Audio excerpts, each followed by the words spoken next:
Coucou mes gazelles, bienvenue pour la suite de cet horoscope amoureux pour les mois de mai et juin. J'espère que vous allez bien, que vous vous portez bien. Et donc on continue avec vous les Gémeaux. Que vous réservent les mois de mai et juin dans le domaine amoureux?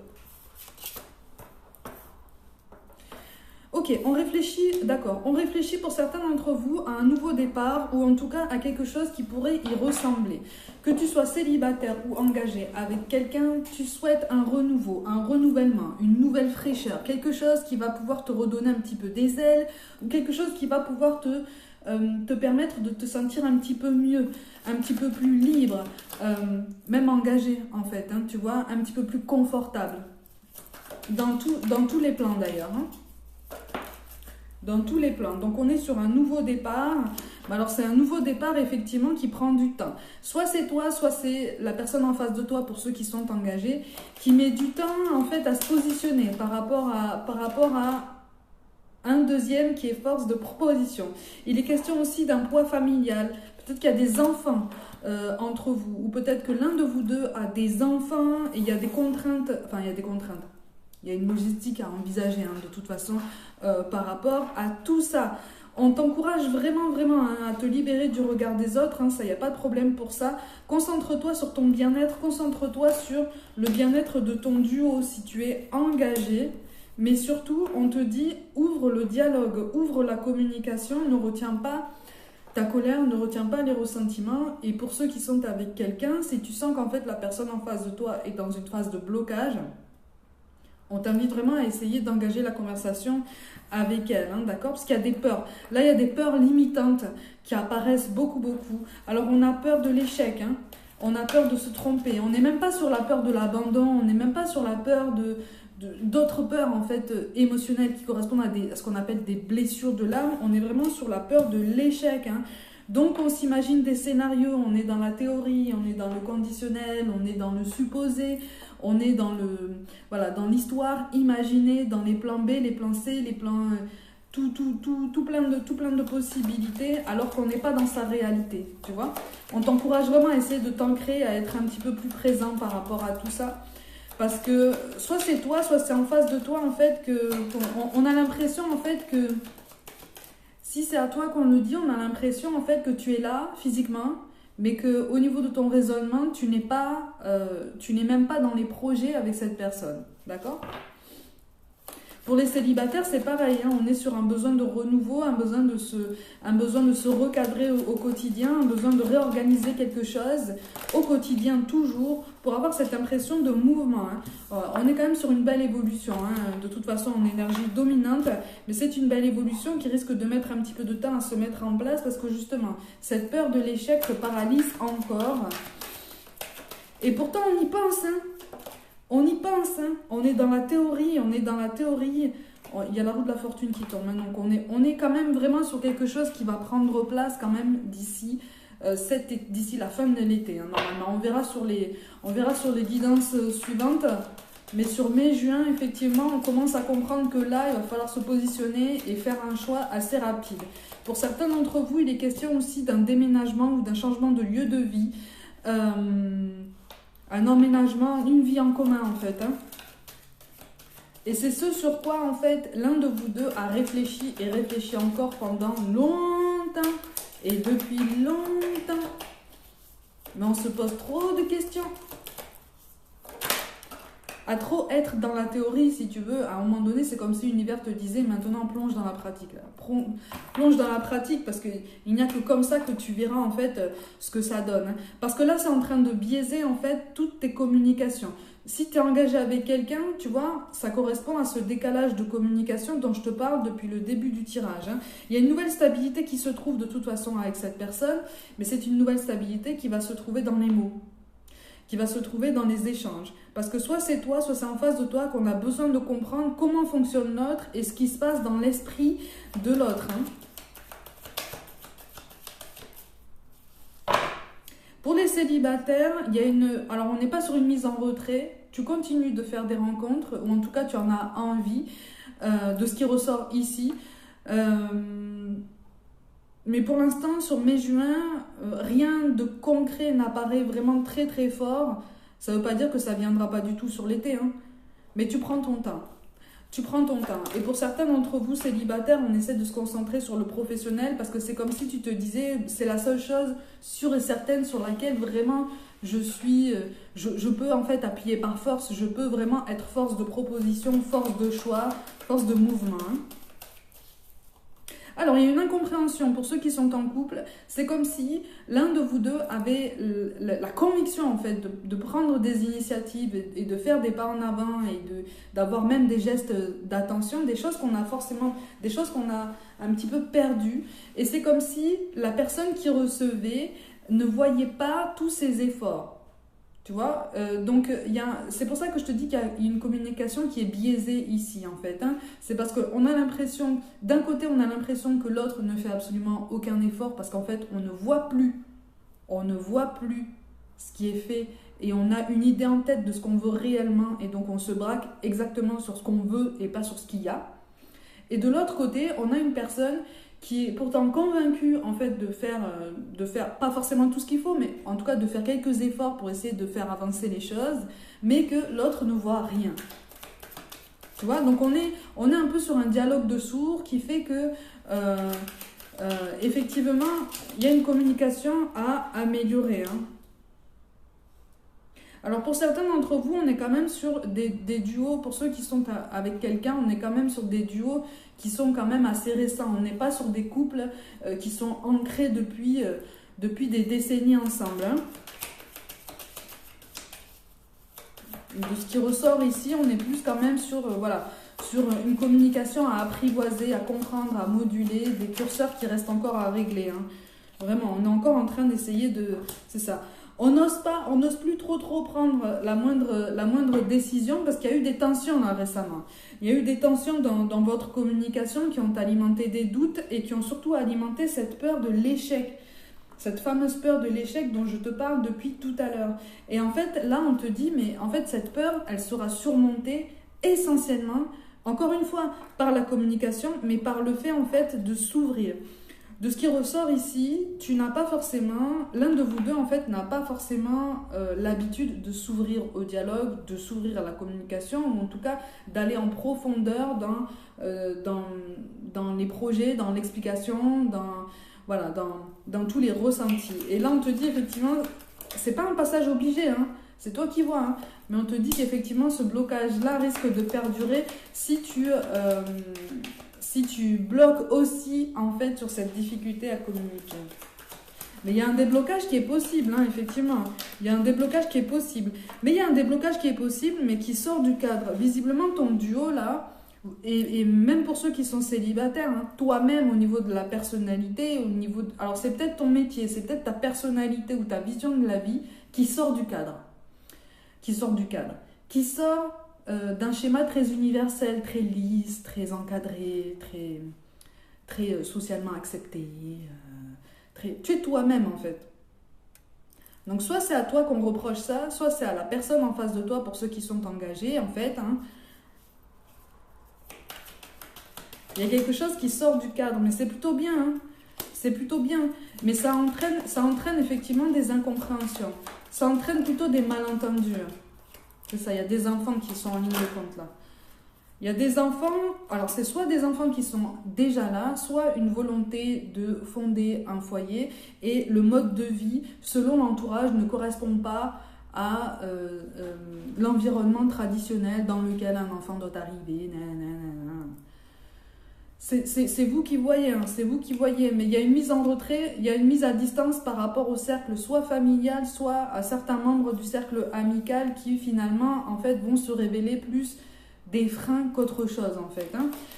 Sur mai-juin en fait vous allez prendre conscience qu'effectivement cette peur est aussi alimentée, pour ceux qui sont engagés, cette peur est aussi alimentée par les commentaires extérieurs, par des énergies comme ça qui parasitent tout ça, qui voudraient en fait vous enfermer dans quelque chose qui ne vous correspond pas en fait à tous les deux. Même pour les célibataires, hein, on te parle quand même d'abondance, hein, ok? Donc célibataire ou engagé, on te parle d'abondance. C'est une abondance qui peut se trouver, c'est un aboutissement positif qui peut s'atteindre. Oh, et on te parle de fondation d'un foyer. Donc pour ceux qui, tu vois, je te parlais d'enfants tout à l'heure. On est sur la possibilité d'envisager un nouveau chapitre en ce sens-là pour ceux qui sont engagés. Mais effectivement, en fait, pour ceux qui ont cette envie-là, on t'encourage vraiment à n'en parler à personne, c'est-à-dire à garder ce projet entre vous deux. Pour les célibataires, il est possiblement question aussi de fonder un foyer en parent solo, ou en tout cas d'envisager ce schéma de vie. Et sur mai-juin, tu risques d'être confronté, si ce n'est pas déjà le cas, à des avis extérieurs très traditionnels en fait, qui vont se permettre de donner leur avis en fait sur le fait d'être un parent solo, le fait d'avoir des enfants seuls. On te dit quand même que l'abondance, encore une fois, on te dit l'abondance c'est pour toi. Il y a tout plein de logistique, tout plein de choses à envisager en plus auxquelles tu n'as pas forcément réfléchi, mais c'est possible pour toi, d'accord? C'est possible pour toi. Pour certains d'entre vous, que ce soit en mode célibat ou en mode engagé, il va peut-être y avoir une petite aide médicale. Alors attention, je ne suis pas médecin, je ne vais pas m'aventurer sur les questions de santé, mais voilà, pour certains d'entre vous, il est question d'une petite aide, un petit soutien, un petit coup de boost de ce côté-là, pour t'aider à envisager cette idée.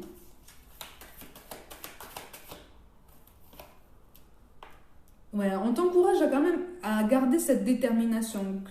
Quel que soit ton projet de vie, quel que soit ton projet de couple, ton projet amoureux, quelle que soit ta situation, on t'encourage vraiment à garder en tête qu'effectivement, tes circonstances actuelles ne correspondent pas à la conclusion à laquelle tu souhaites arriver.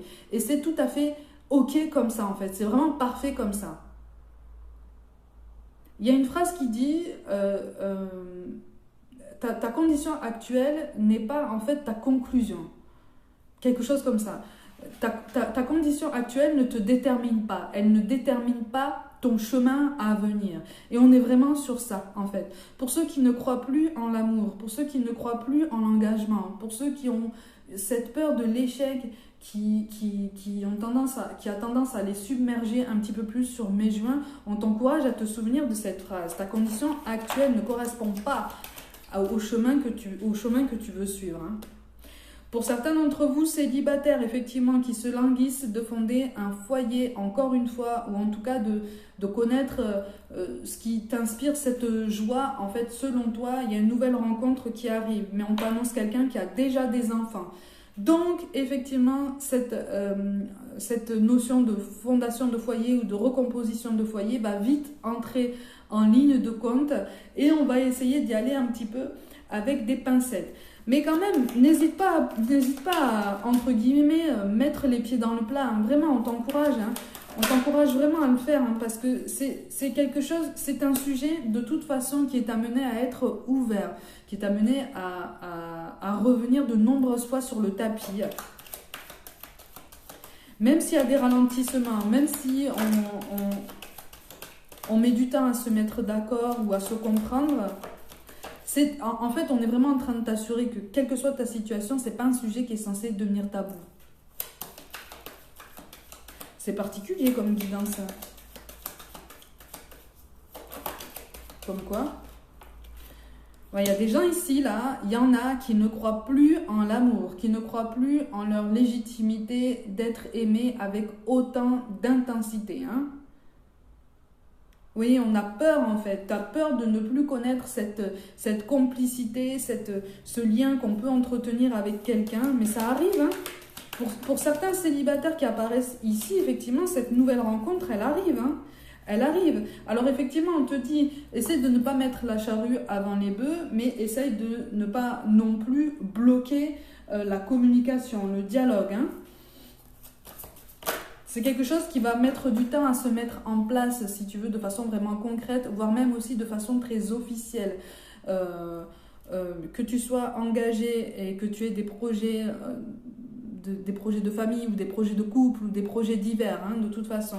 Que tu sois célibataire et que tu aspires à une vie avec quelqu'un, la nouveauté, en fait, on te dit, quelle que soit la nouveauté, elle est pour toi. La nouveauté à laquelle tu penses, elle est pour toi. Mais elle va mettre un petit peu de temps à se mettre en place. Et on est peut-être aussi sur la nécessité d'avancer dans le secret.